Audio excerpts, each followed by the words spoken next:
descent burial. And as you can see, originally the walled city was down in this general vicinity here. And then the first known burial ground for Africans, African American or African descent, and people of lower means, I guess you'd say, was this horseshoe half moon shaped, crescent shaped burial ground right here. This is the shape because the wall for the extended city came right here and it was buried just on the outside of the wall. So all these are now closed. As you can see down here where these are at, you could see that there's cemeteries everywhere. I mean, there's buildings, everything's built on top of now. Same thing with here, same thing with B Street. This is Medical University now. And then over here to the Citadel, this is the Citadel football stadium. There's probably 30,000 graves just in this general vicinity right here. But what happened is as the city expanded out and up the peninsula, they expanded across those burial grounds. So a lot of these burial grounds have disappeared or are no longer with us. Now, at one time, city made it a law that you had to bury outside of the city limits. Well, the city limits at the time was Mount Pleasant Street, which runs right here. And that's why you have all these burial grounds up and around here. This is Magnolia, Bethany, you know, all these burial grounds. I think there's a total of 47 in this general vicinity right here. So let me bring my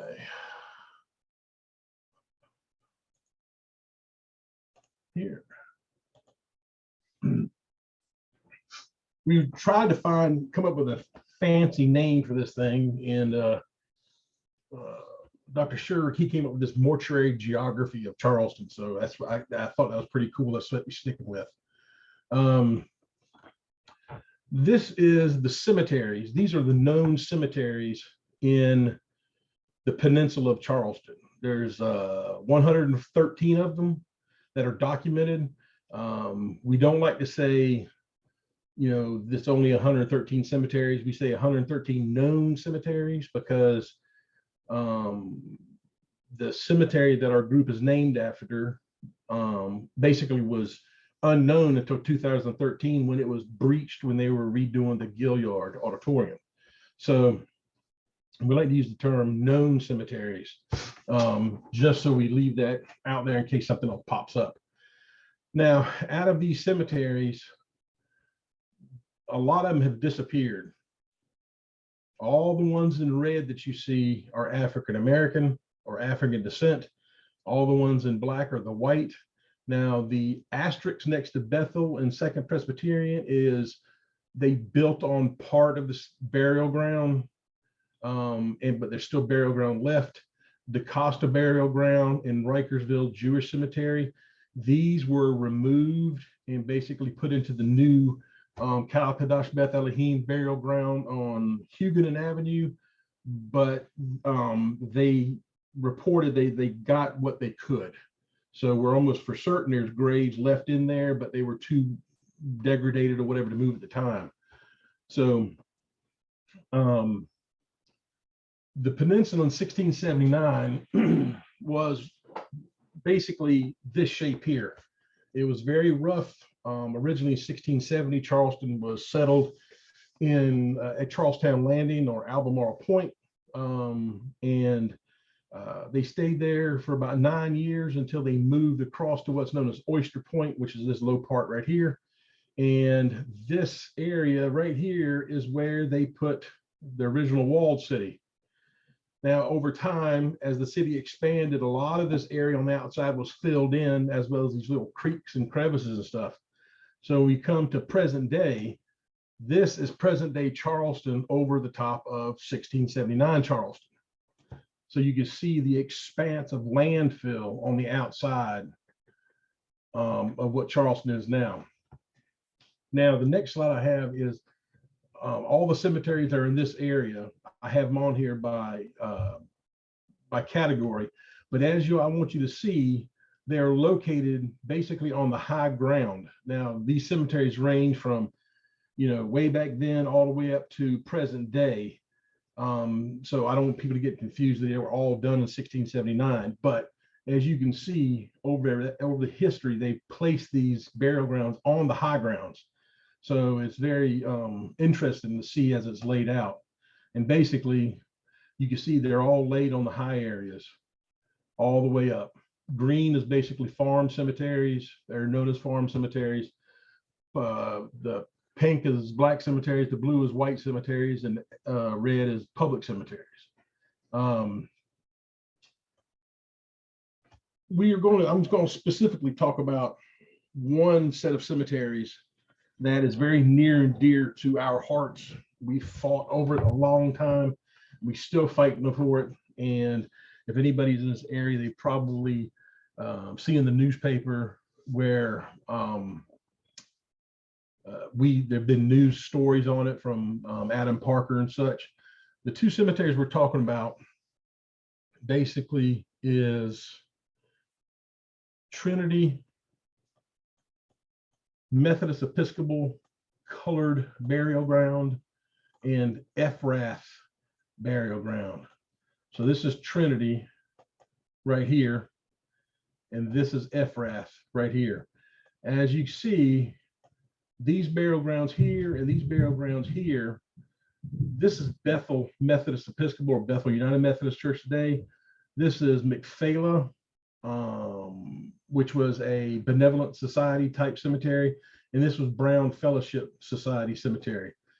All of these cemeteries, all of these gravestones and everything are gone now, with the exception of what's in this blue area, and then a few remaining stones from this general vicinity that are in the walls along the outside of the property. Now, when we get into talking about 88 Smith Street, we'll show you more cemetery stones that were on this property and what had happened with them in the story behind all that. So this basically is at Pitt Street, between Pitt Street and Smith Street, coming off of Calhoun Street, right next to the Addlestone Library for the College of Charleston. And I'm currently working with Bethel Methodist Church on their burial ground, as well as document this other stuff. And they're very, very good partners. I've been having a fantastic time with them. And I'm hoping to release more information about that in the near future.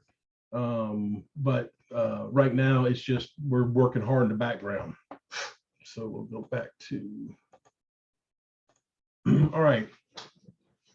Trinity Methodist Episcopal Cemetery was a white church, or excuse me, Trinity Methodist Episcopal Church was a white church that was located at the corner of Hazel Street and Maiden Lane. And it was one of the Methodist Episcopal Church of the South located in Charleston. And as with almost all churches in Charleston, they had African and African Americans that attended church, but they attended church in the upper decks, upper balcony. And then they also had separate burial grounds for them.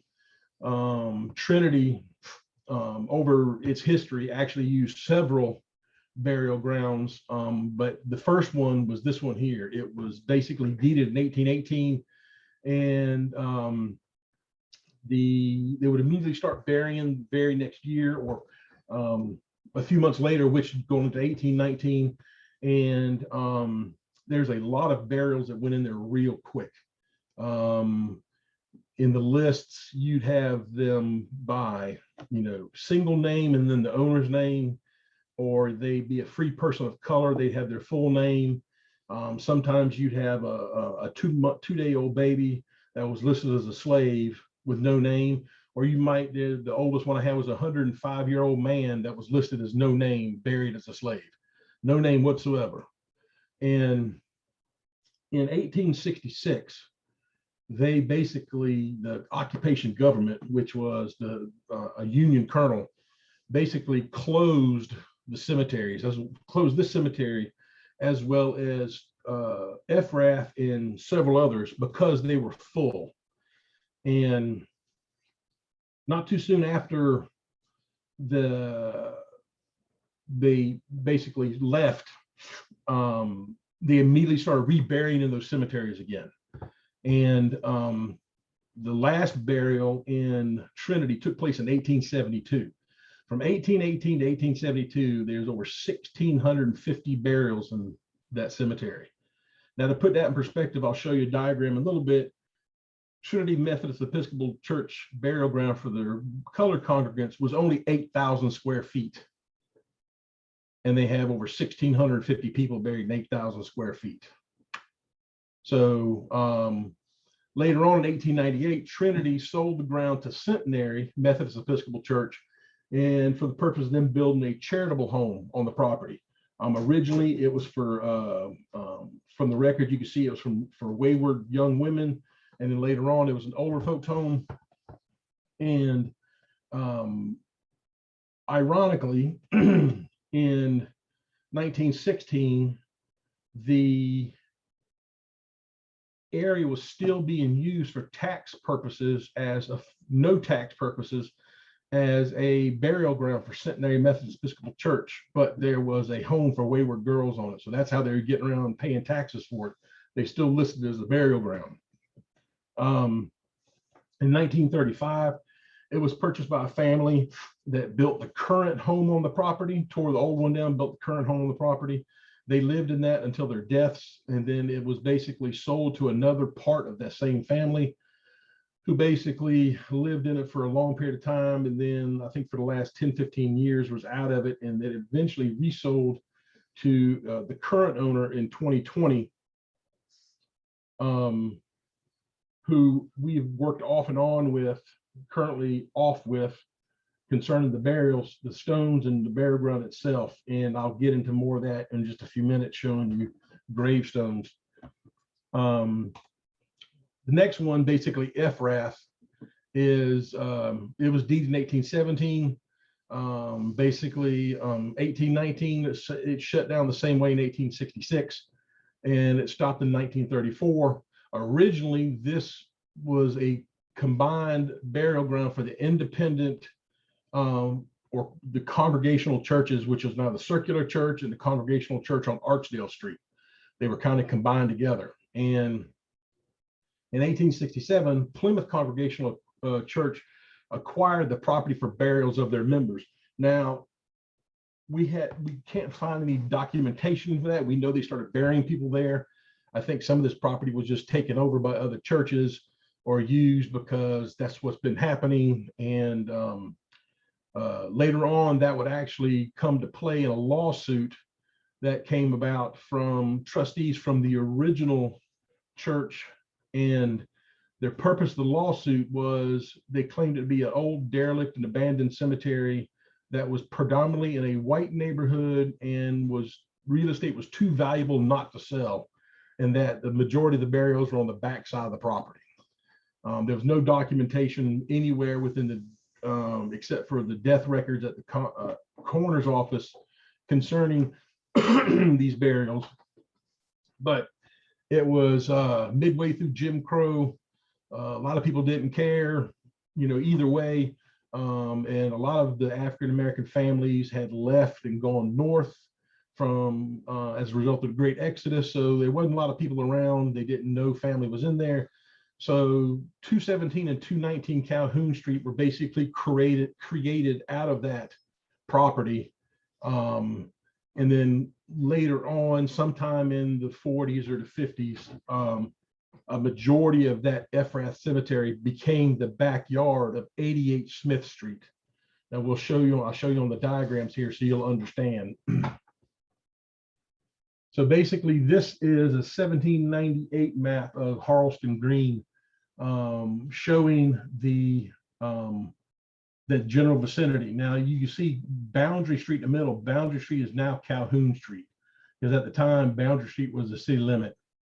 And right at the corner of Boundary and Smith Street, you'll see Trinity Methodist Episcopal was that small area there, and then the red area was Ephrath. Now you could clearly see the difference in size between the two cemeteries, and Trinity almost has the same amount of burials as Ephrath has in it. So just put that in perspective, how much the difference in the size are. Now, this right here is basically showing the basic burial grounds that I spoke about, the Strangers and Negroes burial ground, which was the second public burial ground. And then the green here is Bethel. And then the blue is McPhala, and the purple is Ephrath.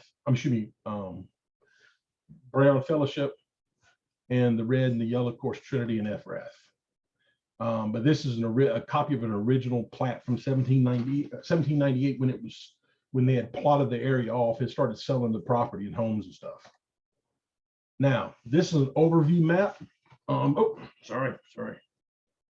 This is an overview map of the vicinity. This house right here, as you'll see, this is 88 Smith Street. And let me hit it here. All right, the blue here is 88 is Ephrath, and this is 88 Smith or Trinity colored. Basically, these right here in here strictly because it was still in the general vicinity, but I'm speaking specifically about these. Now, here at Bethel, Bethel was an unusual situation because the Methodist Church, Bethel Methodist Church, was the only church in the city that allowed white and black members to be buried in the same burial ground. They were still segregated by sides, but they were still buried in the same consecrated burial ground, which was unusual for the time. The original church, they originally purchased this property, basically these two lots right here. At the time, the church was known as the Cumberland Street Meeting House or Blue Meeting House. They purchased this property in 1795 I think it's 1795 with the purpose of a burial ground. And then a few years later, they decided they're going to build a church there and move from their other establishment, which was falling apart. So they moved here and they continued to bury around the church. Now in the 1850 something, I can't remember the exact date, they decided to build a new church, the church that is there now, the one that's currently there. The old church is across the street right here at 222 or 222 Calhoun Street. And originally what they did is they just basically swung the church and it faced north, and it was in the back side of the property here. If any of the older folks here from Charleston area, you might remember that, but you also might remember that after they moved that across the street, they built a big Sunday school building there that had big columns and everything in it. And that was later taken down and a parking lot was made. There was another building in the back that was right here, and Bethel purchased this blue triangular piece right here to accommodate that building. Now there's graves all under here. None of these graves were ever moved. I want to put that out right now. No graves were ever moved in the development of any of this property. And so then later on, they built their administration building, or excuse me, their nursery building, and that's on the south burial grounds, which originally in the back part was Trinity, and then later on Bethel took it over, and then later on it was covered over, and their administration buildings now are in this beautiful house right here on Pitt Street. But where everything you see trees right here is all burial ground. Now originally they did there was a company, Brockington Associates, that went in, did some ground penetrating radar and stuff several years back. And the person that did it, I spoke with, I'm very good friends with, and at the 3 to 6 foot level, they said that the feedback was just so cluttered from the sheer amount of burials that you couldn't distinguish one burial from another. They were all crossing one another and all sorts of stuff. The same thing for Trinity. And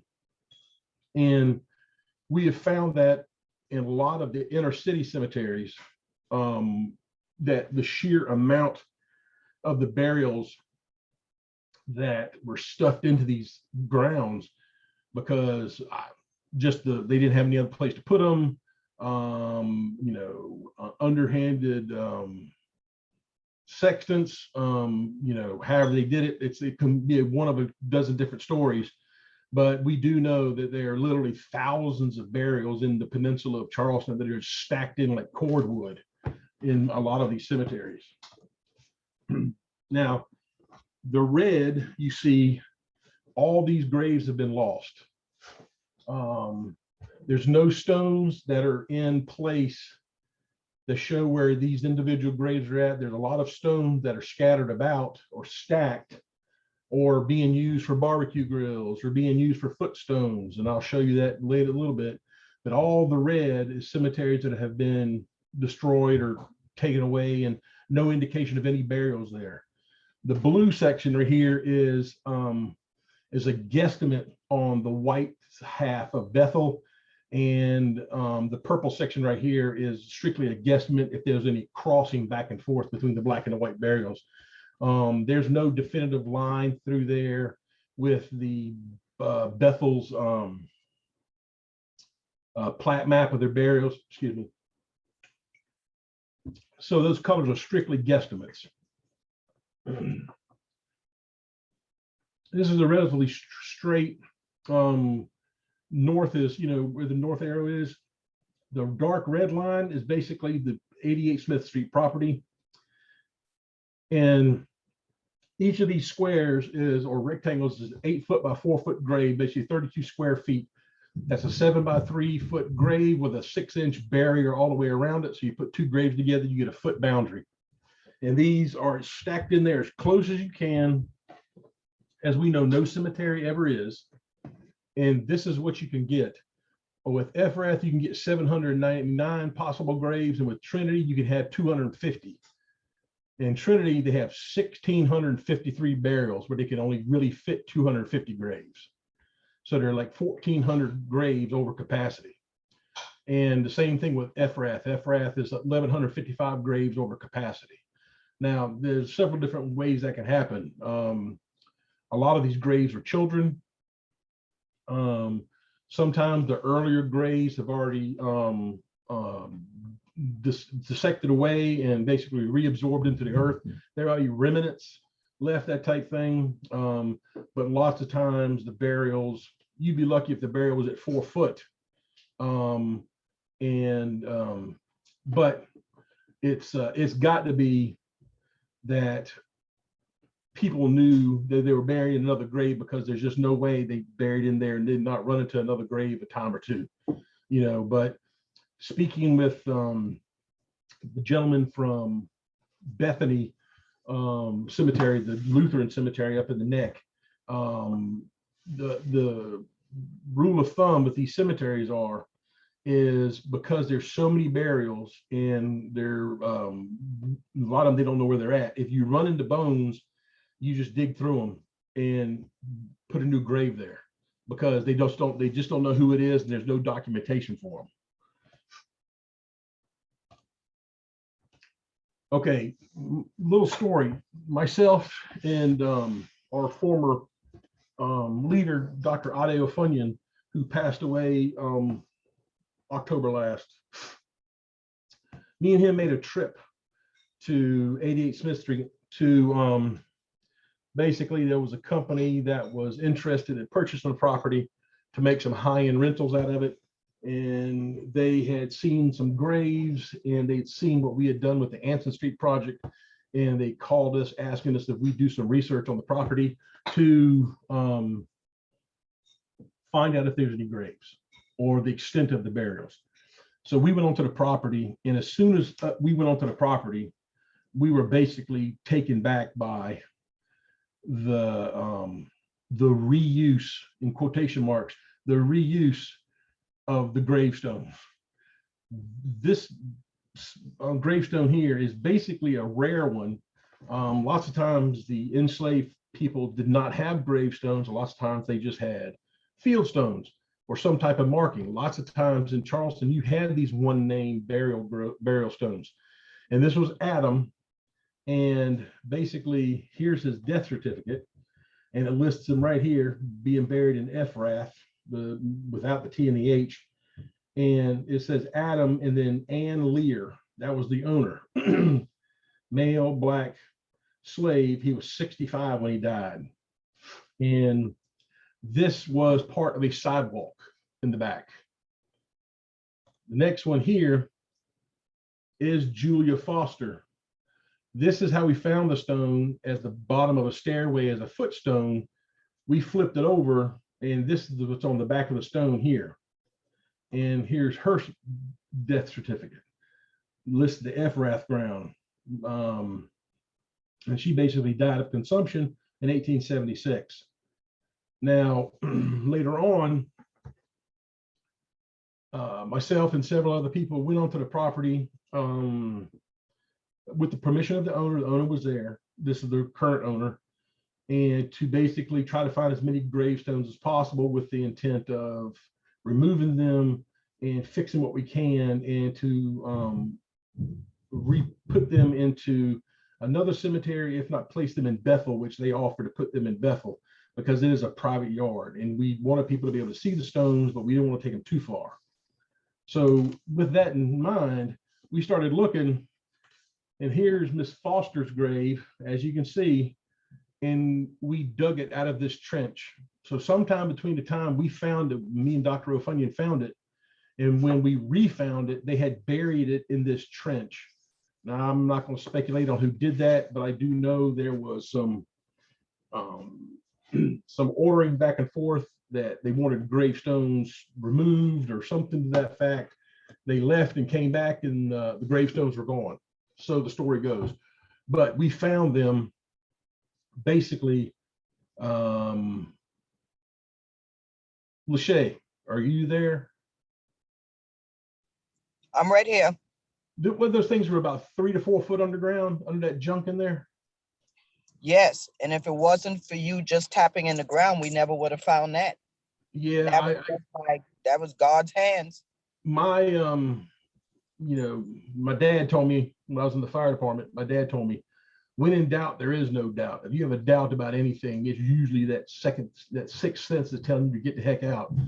And I looked at this trench with all this junk in it, and for some reason I didn't remember it having that junk in it before. So I started prodding around, and we started finding gravestones. And several months before, I had walked the property with the property owner, and these are gravestones here. This is a barbecue grill that they had. The barbecue grill, the previous owners, not the current owner, lined this barbecue grill with gravestones. And so we saw these. As soon as I saw them, I said, those are gravestones. We started flipping them over, and we started finding names on them. Well, this is Janie R. Corbett. And about 6 months later, when we went looking, this is us digging Janie R. Corbett's gravestone out of that trench. And along with Miss Foster's gravestone, along with several other smaller ones. It was not too soon after this. In fact, when we left for the day, because it was getting ready to rain, and we got a phone call later on that evening that the owner said we could not come back on the property anymore and do any more work on the property. And it's been kind of in limbo ever since then. But but we found these in the ground. They had been buried on purpose. There's no ifs, ands, buts about it. We know for a fact they were, which is against the law. But things will happen as they happen.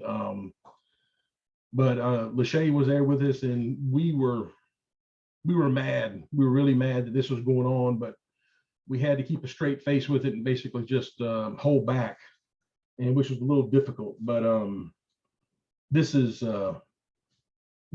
difficult to deal with. As a result of the misappropriation of these burial grounds in the city of Charleston, also in the city of Charleston in another county where the city spreads out at, we basically petitioned through with the help of former councilwoman from Cainhoy, Marie DeChapo, to get a cemetery ordinance passed, basically to protect these graves or help protect them.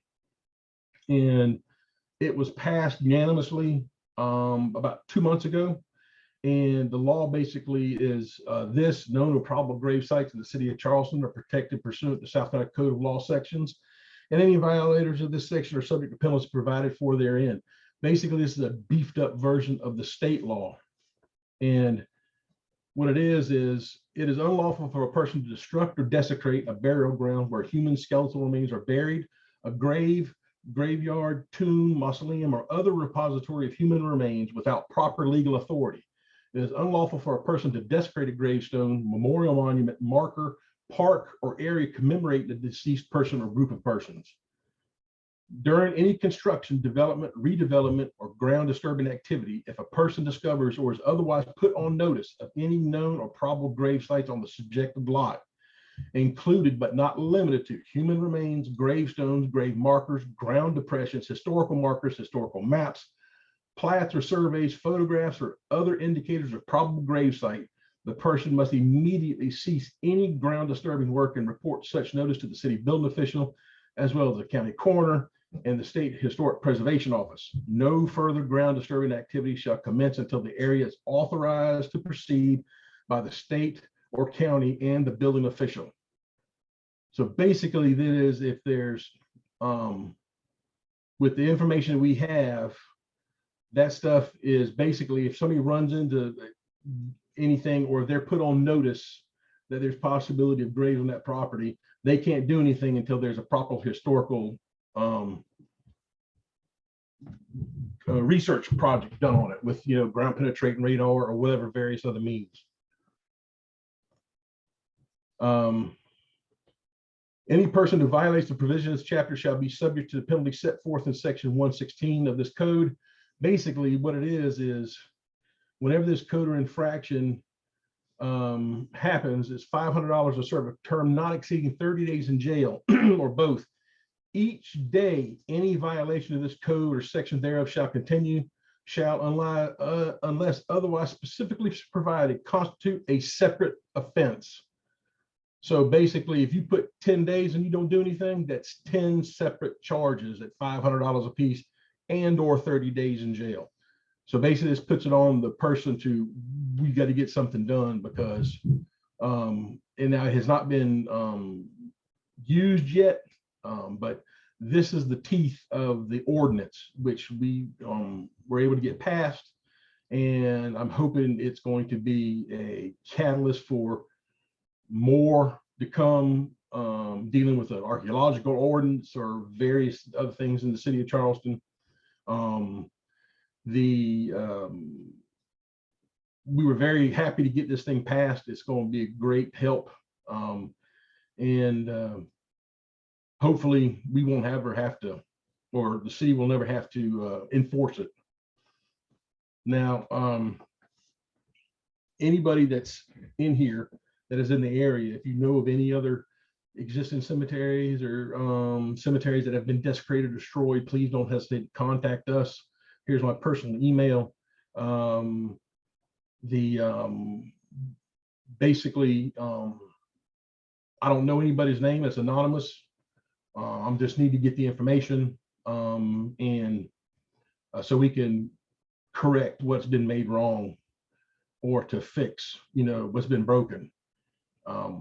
And we can only do that properly if we have input from the general public, because I've been doing it for a long time, but I certainly don't know all the burial grounds. There's a lot of them out there, and any help we could get would be greatly appreciated.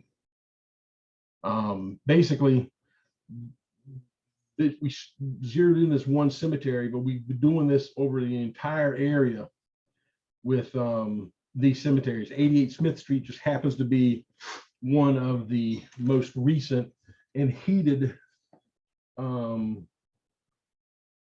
situations we've been in. Now,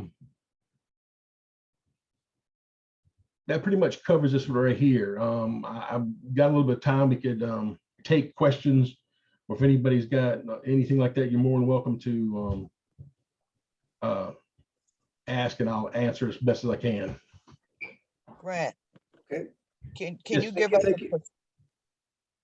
I was going to say thank you very much, Grant, and then we can open it up for questions, or if you wanted to add anything, Lachey, please, if that was what you were doing, please do so. Grant, that was awesome. Thank you so much. Thank you. And have to thank you and the team and everybody involved for pushing that law to go through. It was a miracle that it did go through, and it was a miracle that it went through with the teeth that it does have. Yes. And thank you so much for constantly fighting for that. What is the percentage of Black cemeteries versus white cemeteries that are built over, moved, desecrated, buildings built on top of? What is the percentage of Black cemeteries and white cemeteries that this happens to? It's been adjusted a little bit, as we've cleaned some of these cemeteries, but it's roughly 80% of the burial grounds in Charleston are African American or African descent, and about 65% of those are the red ones on that list are completely gone.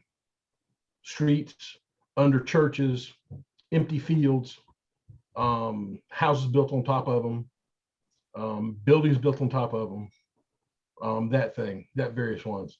Now there are a couple of white cemeteries in there too, the same way, but the predominant number of the ones that have disappeared are African American or African descent burial grounds, which I originally started looking at this really put a kink in my crawl. I was like, but as I started researching and looking, a lot of these cemeteries disappeared during Jim Crow, during that period of time. In the 1930s, the city of Charleston wanted to pave the rest of their streets, or start paving their streets, and there was can't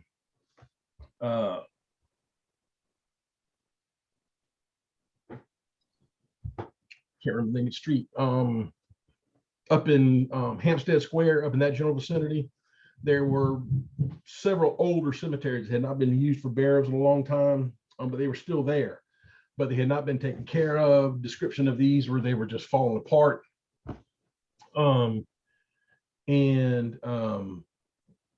What happened is they put a frontage tax on one's property that faced the street. If you cannot pay the tax to pave the road, they snatched your property. And I actually have a newspaper article. I don't have it here. I don't know if I have it here or not. I do not. Basically, that lists the property for the sheriff's sale and has all these Black cemeteries. And then in the very next article, it shows that the sheriff turned right back around and sold those properties to the city of Charleston for real estate. I think Mr. Smith can attest to that. And it was like a machine. They just did this. And one of those cemeteries was also St. Matthew's Lutheran Church. Its original burial ground before they built Bethany. And later on, that property was used to build some green housing per se on there. And then all of a sudden they found graves on it. And the city said, well, we didn't know anything about graves. And Brockington Associates actually disinterred those graves there and moved them. And it went from basically street to street. It was a big strip across, and it was like those 300, 400 something graves they removed, I think it was. But there's these cemeteries literally, with one certain part in Charleston, you can't go anywhere in downtown Charleston for the most part without being at least 6 blocks from any cemetery. I mean, there's that many burial grounds. It's literally a necropolis in itself. But the I can get the exact numbers for you, but right off the top of my head, that's about it. It's really everything below Mount Pleasant Street, if it's African American, is gone. Only the ones above Mount Pleasant Street in the neck area where we know now are still there.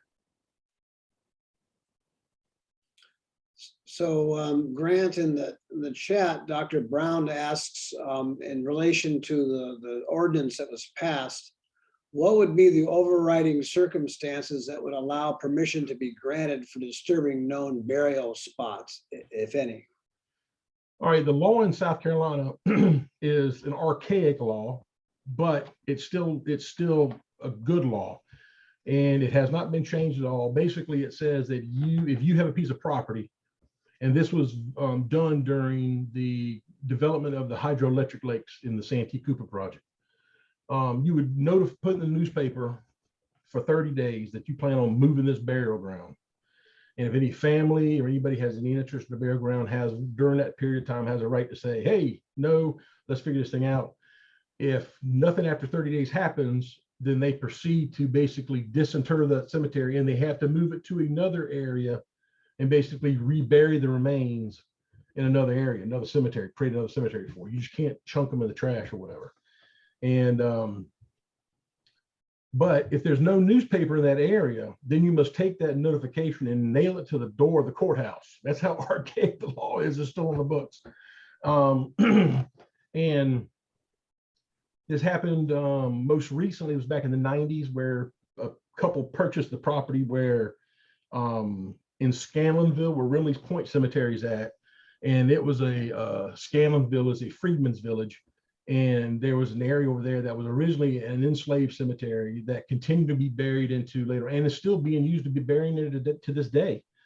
And the people purchased it, and they put into notification they were going to do this, and basically all hell broke loose in the community. And they said no. It eventually ended up going to court, and the judge found in favor of the community, basically saying that just because the cemetery is overgrown does not mean it's abandoned. It was the generalized purpose of it, because letting the cemeteries go kind of back to nature was an African trait. A lot of the African cemeteries did that. And, so just because it was overgrown does not necessarily mean that it's abandoned. And the people ended up losing the property. They lost money on the property, let's put it that way. They could not build their house, that type thing. And it's now part of the civic club or something like that over there, but it's protected. It is all very well taken care of now. But that's what you'd have to do. You'd have to, put in the newspaper and ask to move them. And then usually the people have a time to do that. And usually it won't go to court. They'll have an arbitrator, talk back and forth. And lots of times people will say yes, because then they know their loved ones are going to be in a better area to go to. Lots of these cemeteries out in the country are in some very remote spots, and it's just easier to be able to get to them if they move them. The problem is a lot of these older cemeteries were known by the people that left South Carolina to go north, and that information was not passed on to the next generation. So that information is not passed on to the next generation. You just lost that cemetery until it's rediscovered from whatever means, how it's rediscovered. Hopefully through my research, I've done a lot to bring that back forth. So the ones I've rediscovered, I've attempted to reintroduce those cemeteries or burial areas to the families that are up north and that type of thing. I hope that answered the question. I think that was pretty thorough, Grant. So other questions from anyone here? Clarifications, questions, observations?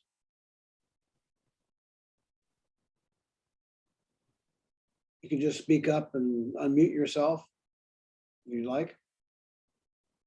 Come on, Charlie, ask me a question, man. Thank you, Grant. I really appreciate all of this work and what you've done tonight. I just think it's so important to kind of underscore the fact that this ordinance that was passed is citywide. So much of the protection that we've had for historic sites and cemeteries has been on the peninsula, and not much care has been taken off the peninsula for any of these things. And with all the housing development that was done in the 50s and 60s in West Ashley and James Island and a lot of the Sea Island areas, when they'd hit these cemeteries, if nobody was looking, nobody cared. And it's a new day, and I'm really appreciative of the work you did on this. Well, I've got a lot of people have helped me. I've got good friends of mine in West Ashley group and that type of thing. I've worked on some cemeteries with Charlie. Most recently, cemeteries over in the Sycamore Street or Sycamore Road area over near Maryville. Sometimes you look across these old plats and then you find a little obscure little writing at the top of the plat. Wait, burial ground. Oop, that puts a whole different aspect on things. And so then you go back looking, and it's now I think we pretty much think that burial ground, whatever's left of it, is part within one of the Jewish cemeteries on Sycamore Street, but in the very back part of the property. The plats back then were not exactly the most detailed in the world, but the definitely the measurements and everything were definitely put us within the general vicinity, but the back in after the Civil War, phosphate mining became huge in South Carolina, especially in the lower regions. And people working these phosphate mines, lots of times these cemeteries would crop up near the little phosphate mines. And we've been working on 2 in St. Andrews like that. And nobody forgot long about this. And then you walk into the woods and there's gravestones been forgotten about for 10, 15, 20, 50, 60, 70 years, and then you see here, and the community just opens up. All these people are in this community, and you find out that, hey, this guy here, he was actually a member of the United States Colored Troop during the Civil War. He was an escaped slave and actually fought for the Union against the Confederate forces in the Civil War. And this guy's buried right here, and nobody's known about it for 75 years. So I mean, just the sheer history behind these people. The thing that really gets me with the enslaved cemeteries is the people who were enslaved in life. Now the people are enslaved in death because they got their cemeteries covered up. They're not going to get any rest. And trying to correct that mistake or erase that wrong is one of my main passions to get that done. The people that are buried in these burial grounds are literally the sheer threads of the fabric that make this city. They're the ones that the city is bounded together. All these people are bounded together, and they make this fabric. And if it wasn't for them, the city wouldn't be where it's at today. And it's a long process. It's an expensive process, but it's a long process with not a lot of money coming in. So but I've done a lot in the past, and I get a lot of payment from just seeing somebody's face light up that their family is buried in the cemetery, and they see it, and oh my God, this is my 3rd great grandfather, that type thing. We had no idea where he was buried at, but we thought he just disappeared. And one last thing, there's a Greek cemetery over in the Neck area, and I was doing some research for the city of Charleston and found one grave in there that was of a sailor that died at sea off Charleston. They brought him in, buried him at the Greek cemetery. Well, this guy was a Greek national, and he died of a heart attack. They put him in the cooler and brought him to Charleston. The Greek Orthodox Church got him and buried him here. And I found the name, and I started looking in the where he was at in Greece, and I found his name with the 3rd at the end of it. So I ended up contacting the family, and the family had no idea what happened to him. They thought he just disappeared, had no idea what happened to him. And now they know that he's buried in a cemetery in Charleston because he had a heart attack at sea during World War II. And they had no idea what happened to him, literally just dropped off the face of the earth. No contact, no nothing. That in itself right there is payment, that he can reconnect with family like that.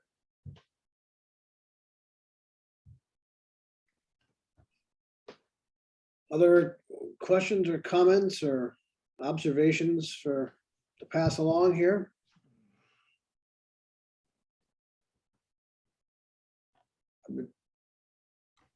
If anybody wants to email me or have sort of questions in the future, my email is ggmishoe@gmail.com. And It might take me a day or two to get to it, but I will get to it. So, you know, by all means, if anybody has any questions, please don't hesitate to contact me. I would also like to say, awesome job, kudos, Grant. But I'd also like to tell those that are listening that Grant Mishoe will also help you find your the genealogy of your family. He did a beautiful job on my family of people that we could not find and didn't know, and cleared up a lot of historical information that we didn't know. And he does a wonderful job of that if anybody wants to also contact him for that also. Come to find out that she's related to one of the very first German families that ever settled in Louisiana. I'm also related to your wife. His That's wife right. and I are also That's related. exactly right. We are related, cousin. That's right. Both last name Oubre from Louisiana. That's exactly right. Well, what I think is also just to echo one of the points you made, Grant, about the African Americans and African descended persons buried in Charleston being the fabric of Charleston. I don't think that can be emphasized enough. And also your work with all the work with plat maps and such, you're not, it's mortuary geography, but the geography part of this is also very important. It's seeing Charleston change through time and basically finding information about how it was created, how it was formed, and all the people who helped contribute to it. A lot of this information just isn't known, it's forgotten in and of itself. And you know, the work that you've done for our project as well as for other people have given much greater visibility to this history of Charleston, which I think makes it much more tangible understanding, and it humanizes the creation of this particular place and its role, not only as a city, but also in larger social political formations like the creation of this country, its role in the African diaspora, and things of this sort. So the problem is that there are, you can't do this work 24/7. We need more people like you with your encyclopedic knowledge and passion for this work to really bring more visibility to what was already been done. But even this gives us a glimpse of this history in ways we haven't seen before. So I want to acknowledge that directly, and also for anyone listening to stay tuned for some of the other work that will emerge out of this, or other stories we can be able to tell through work that Grant is leading with this mortuary geography research. Thanks, Mom. Okay.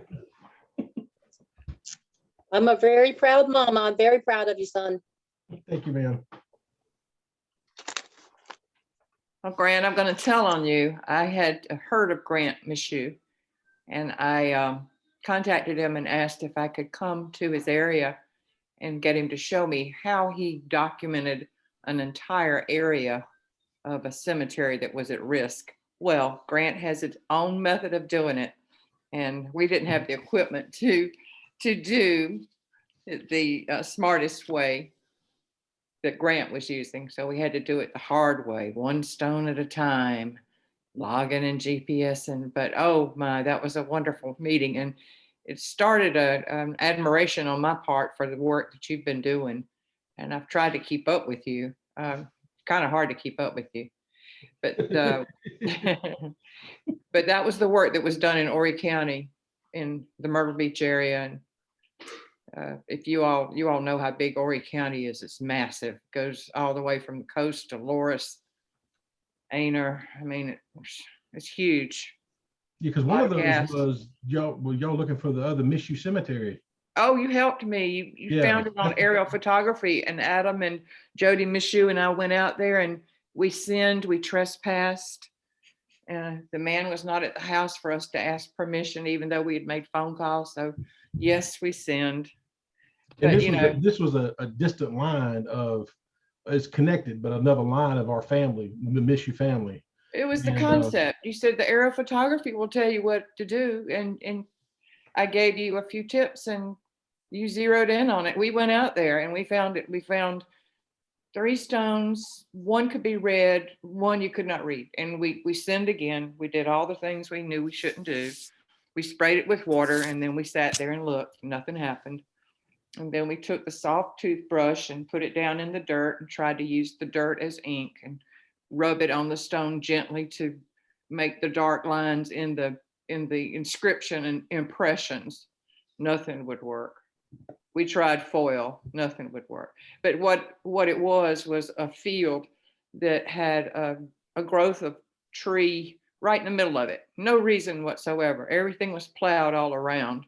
And the aerial photography Grant taught me tipped you off. There's something there. It's either water or there's, as the Southerners say, it's water or it's a burial ground. And it was definitely a burial ground. It was being used as a hunting blind, Yep. but at least it had been preserved. So you helped us find it. Yeah, so you have to take different, I use plat maps, topographical maps, aerial photographs from as far back as I can go. I've got aerial photographs from the 1930s. Finding some information on the cemetery in the neck. I actually had bird's eye view photos of the, at the time, new Standard Oil. And then the very bottom corner thing, I was able to see the stones. So I knew at that time the stones were there and they disappear sometimes after. And the one thing I learned very early on is talk to the older generation and audio record everything, you know, and what they have to say, because, you know, oh yeah, I know where that's at. And they show me where it's at, that type thing. It's just cross-referencing census records and military records for gravestones and different things like that. It is a conglomeration of different research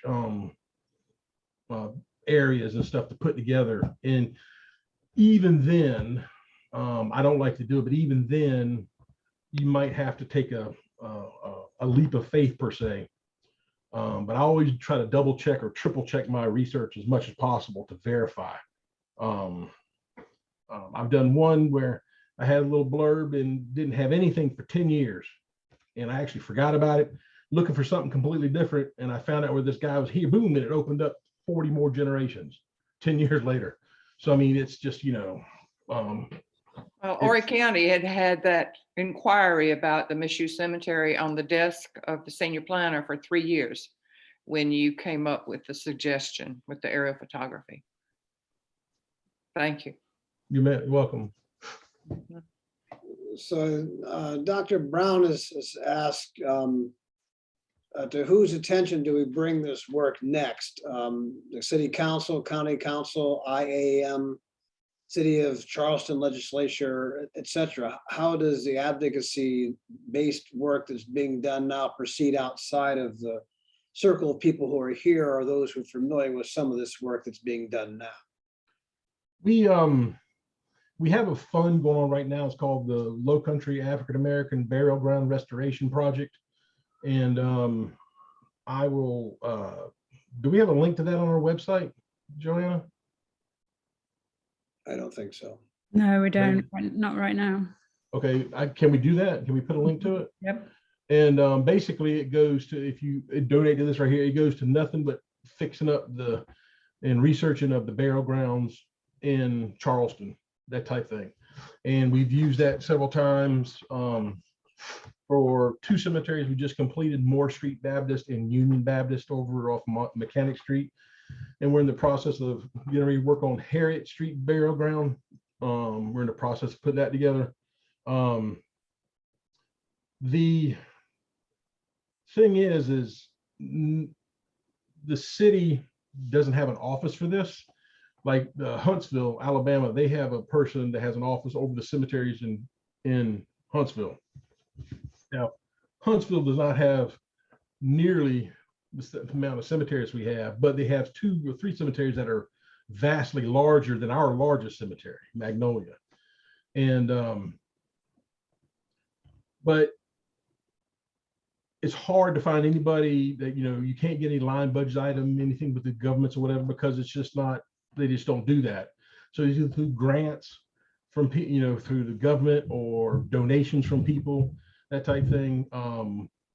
We are the only organization in South Carolina that signed on as a sponsor for a federal legislation for a African-American burial ground database that would be handled through the National Park Service. It's been going back and forth for about 2 million years now. It's since what it was is originally they were going to do the project, and then it got tabled in the Senate, and the Senate sent it back, said we're going to do a study. And then after President Trump went out and President Biden came in, then the National Park Service said, no, we can do the project itself.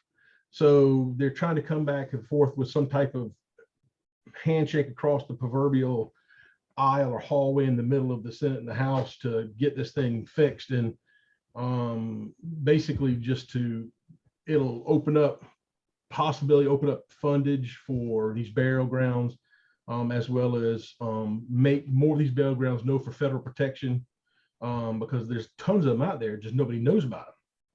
And when it comes to developers, and Mr. Smith could agree with me on this, there are some very unscrupulous developers that they hit a bone, they just keep on digging, don't push anything about it. And you know, there's several developers that have been vexed by myself that I'm definitely not on their Christmas list. But it's when it comes to that kind of stuff, you know, I asked them one question: what if it was your grandmother? What if it was your family?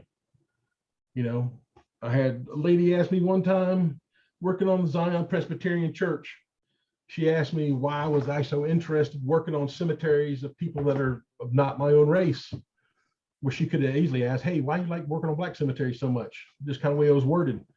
And at the time, Dr. O'Funnion was there, and he turned around and looked at me, and he's like, knowing exactly that I could probably get upset. I was laying face down in the dirt, digging a gravestone out, and all I said is, I know you have family buried in Magnolia Cemetery, and you see that road right there. You don't see that interstate going through Magnolia Cemetery, but you see it going right up next to this cemetery right here, and left it just at that.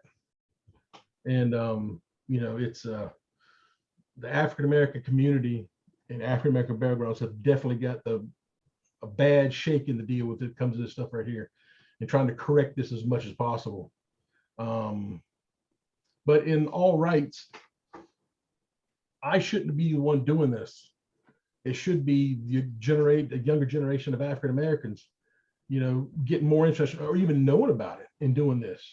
You know, I've talked with some, and they're just absolutely flabbergasted. They had no idea about any of this, and they're working on doing this stuff now. You know, but it's I don't understand some people, both black, white, that they just can care less where their family came from. They just absolutely don't have any care in the world for it. I cannot fathom why that is. But, you know, because me, I try to do as much research as possible and try to find where my family came from. But to each their own. So.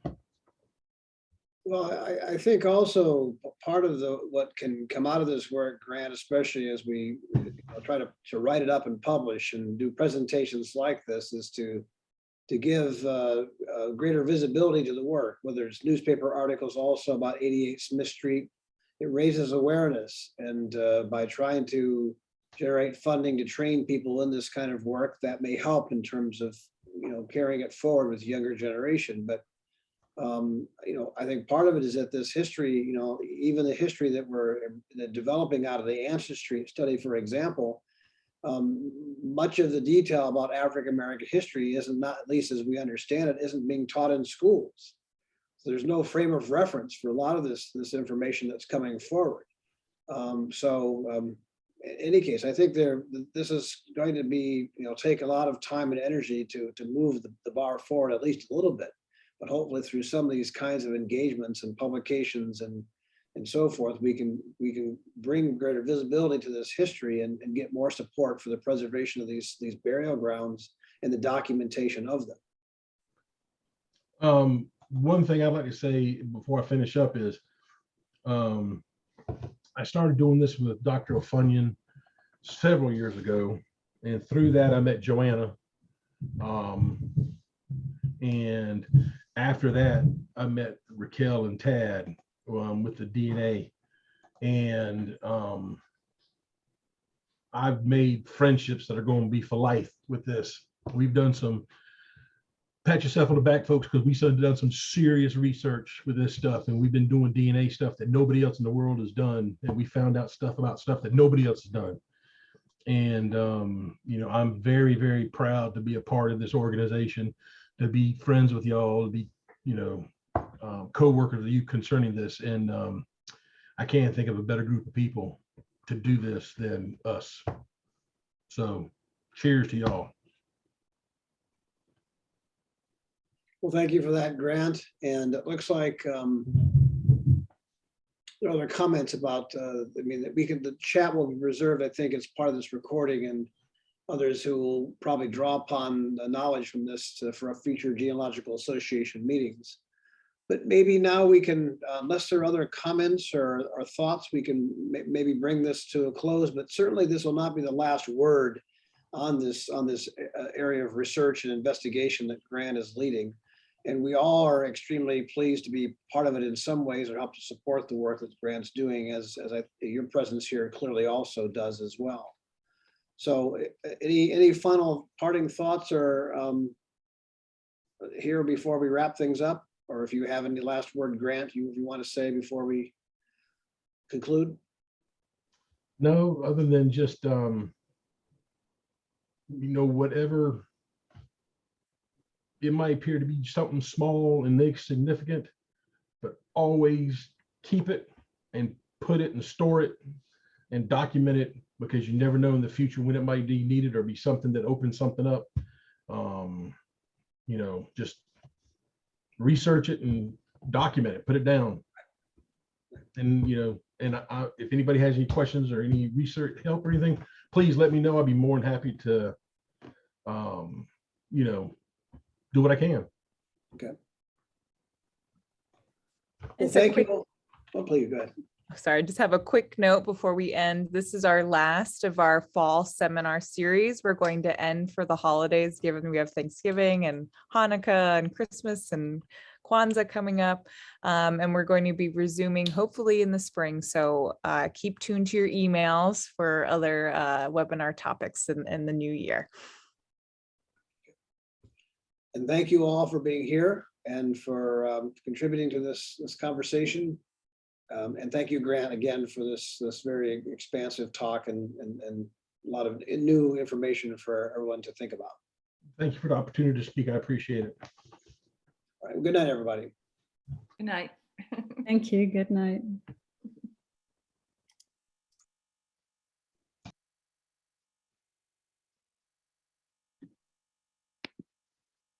Now let's